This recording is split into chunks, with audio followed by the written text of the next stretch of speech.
Salut à toi. Nous avons eu donc la question par plusieurs personnes de qu'est-ce qu'une leaduse de sa vie. Cette question est tout à fait légitime et nous avons fait cette vidéo justement pour vous y répondre.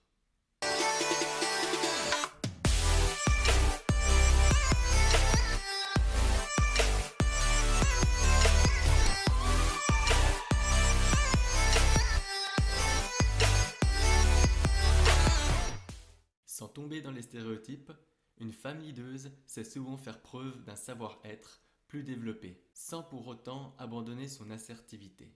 Généralement attribuée aux femmes, la bienveillance, l'empathie, l'écoute sont des qualités qui permettent de gagner la confiance des autres. La première clé pour être une leaduse, une femme de caractère, est de savoir développer sa confiance en soi. La confiance en soi va être développée dans les différents domaines de sa vie, tels que la famille, la carrière, les finances, le couple, la spiritualité, le mindset, etc. Cette attitude est très recherchée, car elle aide à guider les autres, à les influencer et à les inspirer. Cette attitude est aussi très utile pour la famille, la carrière, la séduction et l'entrepreneuriat.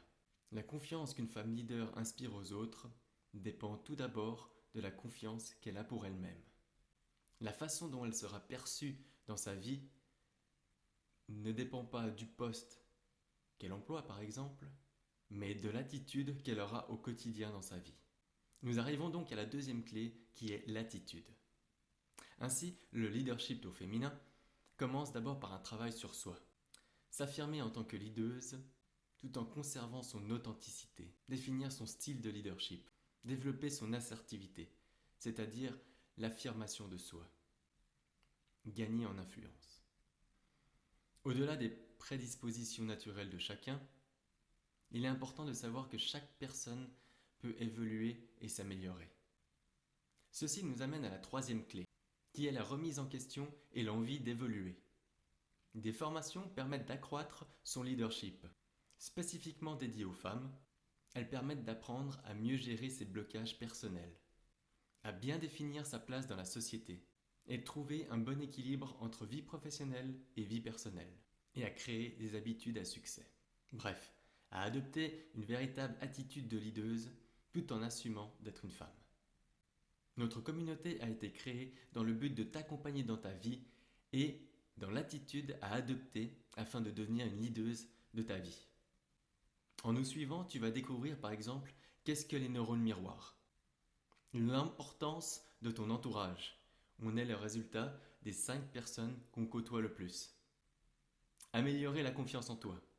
Et comment faire en sorte de t'imprégner des habitudes d'une leaduse pour améliorer ta vie. Voici quelques exemples de femmes leaders parmi tant d'autres, dans différents domaines de leur vie. Qu'est-ce qui t'inspire chez elles?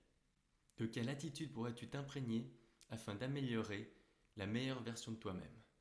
Jessica Pearson. Jessica Pearson de la série Suite est la big boss d'un des cabinets d'avocats les plus renommés de New York. Elle évolue dans un milieu hostile et essentiellement masculin, mais c'est restée en haut de l'affiche et ne laisse personne lui voler sa place. Brillante, elle intimide ses adversaires et prend ses décisions en étant très rationnelle. Elle n'explose jamais, mais ses répliques sont glaçantes. Lorsqu'elle est joyeuse et en confiance, elle s'adoucit pour montrer ses émotions, ce qui est toujours apprécié par son entourage. Sa confiance en elle, sa bienveillance, son authenticité sont des attitudes de leaduse. J.K. Rowling, romancière à l'origine de la saga Harry Potter, a essuyé refus sur refus de la part des éditeurs pendant des années, mais ne s'est jamais laissée décourager. Sa persévérance a fait qu'aujourd'hui, elle fait partie des femmes les plus riches du monde. J.K. Rowling est une femme inspirante sur plusieurs plans. Le plan littéraire, certes, mais également sur le plan humain. L'écrivaine participe à de nombreuses actions caritatives en Angleterre, un modèle à suivre. Oprah Winfrey, particulièrement douée dans le domaine du talk show. Son enfance malheureuse et marquée par des maltraitances et viols ne la prédisposait pas forcément à devenir une star. Trimballée entre sa mère, sa grand-mère puis son père, elle trouve finalement sa voie à 17 ans en devenant reporter dans une radio locale. Travaillant sans relâche, elle lancera sa propre émission à 32 ans. Elle est devenue une véritable femme d'influence. Mets-nous en commentaire la femme qui t'inspire et quelle attitude tu voudrais développer pour améliorer ta vie. Abonne-toi, clique sur j'aime et partage. Ta vie, tes règles du jeu. À très vite.